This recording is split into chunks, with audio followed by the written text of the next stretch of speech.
প্রিয় দর্শক, সাজ্জাদ কাদিরের শুভেচ্ছা নিন।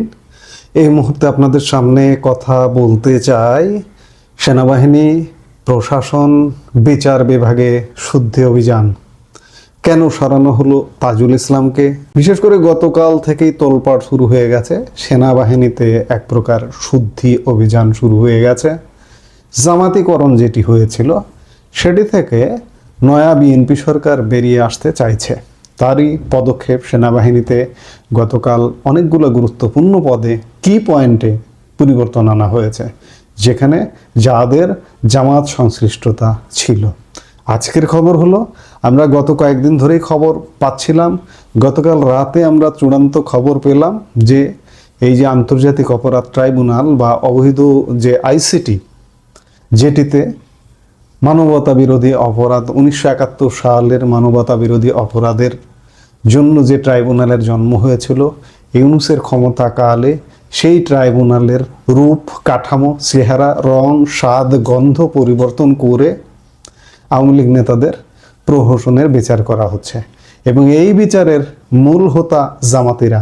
এই ট্রাইব্যুনালটা পুরোপুরি জামাতিরা দখল করেছিল। আজকে ইতিমধ্যে এই জামাতি ট্রাইব্যুনালের চিফ প্রসিকিউটর তাজুল ইসলামকে পরিবর্তন করা হয়েছে, প্রজ্ঞাপনও জারি হয়ে গেছে। এই যে সেই প্রজ্ঞাপন, বলা যায় বিএনপি সরকারের সময়, নয়া সরকারের সময় শপথ নিয়েছে 17 তারিখে, আজকে 23 তারিখ। বলা যায় এই 5-6 দিনের মধ্যে একটা বড় রদবদল আমরা দেখলাম গত দুদিনে সেনাবাহিনী বিচার বিভাগে। আন্তর্জাতিক অপরাধ ট্রাইব্যুনালের চিফ প্রসিকিউটর তাজুল ইসলামকে সরিয়ে দেওয়া হলো, তার জায়গায় কে এলো, হঠাৎ কেন এই পরিবর্তন? পর্দার আড়ালে কি তবে বড় কোনো রাজনৈতিক সমীকরণ কাজ করছে? সেনাবাহিনী, প্রশাসন আর বিচার বিভাগ থেকে কি সত্যিই শুদ্ধি অভিযান বলতে জামাত থেকে মুক্ত হবার প্রচেষ্টা চলছে? 5ই আগস্টের তথাকথিত জুলাই ষড়যন্ত্রের পর বাংলাদেশের প্রতিটি স্তরে পরিবর্তনের হাওয়া লেগেছিল এবং সেই পরিবর্তনটা হয়েছিল জামাতি পরিবর্তন। সেই জামাতিকরণ থেকে মনে হচ্ছে যেন আস্তে আস্তে এই নয়া বিএনপি প্রশাসন বের হয়ে আসছে। আন্তর্জাতিক অপরাধ ট্রাইব্যুনাল বা আইসিটি, যেখানে তথাকথিত গত 15 বছরের গুম, খুন, জুলাই গণহত্যার বিচার, সাজানো বিচার প্রক্রিয়া চলছিল, সেই ট্রাইব্যুনালের নেতৃত্বে বড় পরিবর্তন আনা হলো। বর্তমান চিফ প্রসিকিউটর তাজুল ইসলামকে সরিয়ে দেওয়া হয়েছে এবং অ্যাডভোকেট আমিনুল ইসলামকে সেখানে নিয়োগ দেওয়া হয়েছে।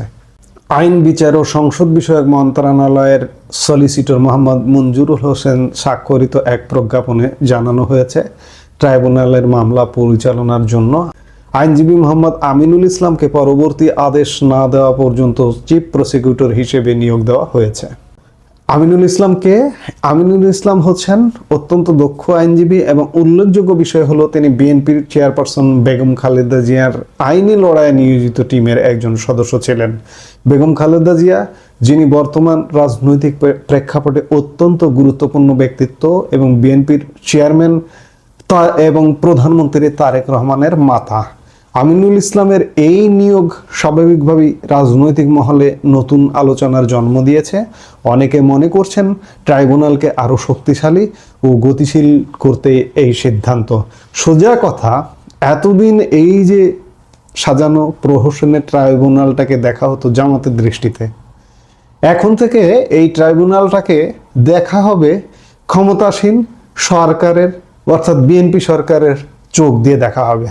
তাজুল ইসলামের এই বিদায়ের ফলে চলছে নানা রকম গুঞ্জন। তাজুল ইসলাম কে ছিলেন? তিনি 5ই আগস্টের পর এই দায়িত্ব পেয়েছিলেন। তিনি একসময় জামায়াতে ইসলামের নেতাদের আইনজীবী ছিলেন এবং আমার বাংলাদেশ পার্টি বা সংক্ষেপে যেটি এবি পার্টি, জামাতেরই একটি উইং, ভিন্ন উইং, তার যুগ্ম আহ্বায়ক হিসেবে দায়িত্ব পালন করছিলেন। সেখান থেকেই তাকে ট্রাইব্যুনালে নিয়োগ দেওয়া হয়েছিল।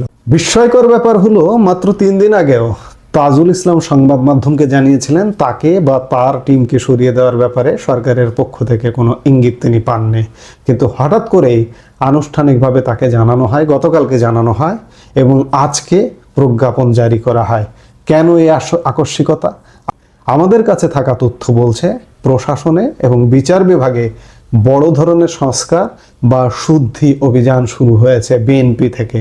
আমি খানিক আগেই বললাম যে শুধু ট্রাইব্যুনাল নয়, প্রশাসন বলুন, বিচার বিভাগ বলুন, সেনাবাহিনী বলুন, জামাতের দৃষ্টিকোণ থেকে দেখা বন্ধ হয়ে গেল বা যাচ্ছে, এটি চলমান। হয়তো কয়েক মাস লেগে যাবে এই ধারা পুরোপুরি বাস্তবায়ন করতে।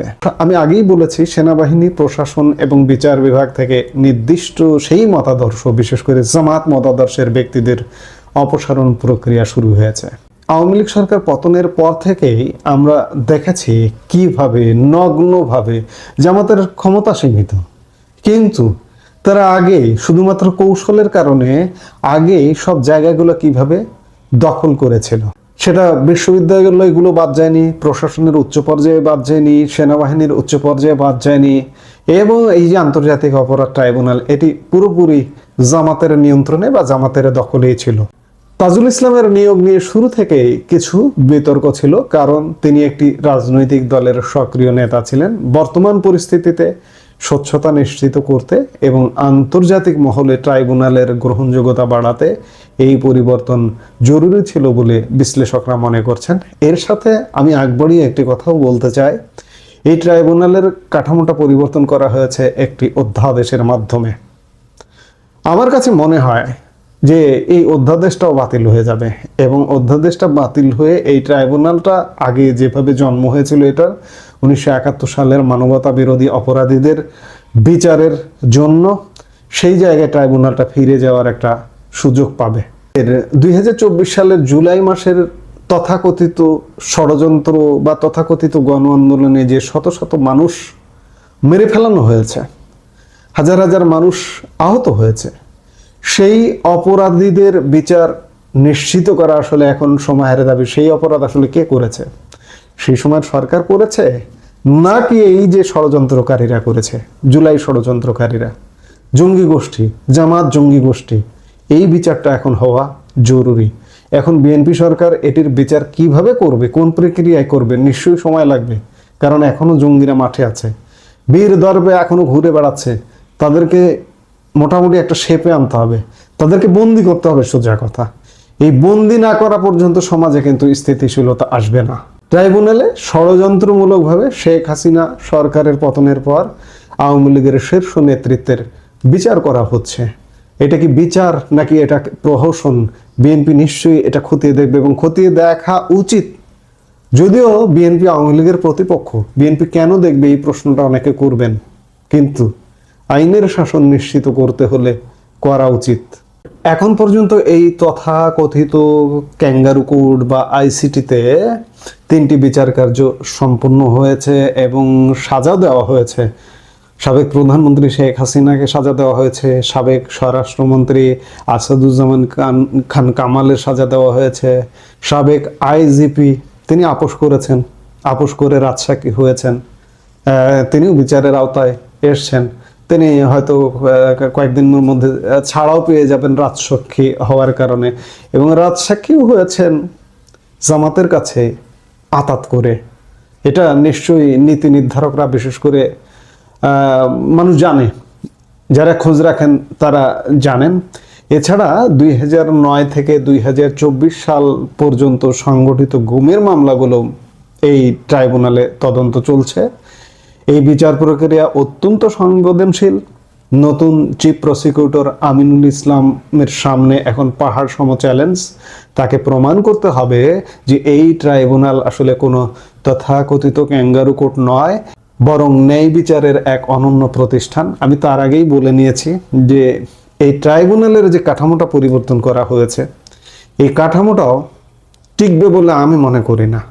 133টা অধ্যাদেশের একটি এই ট্রাইব্যুনাল নিয়েও আছে।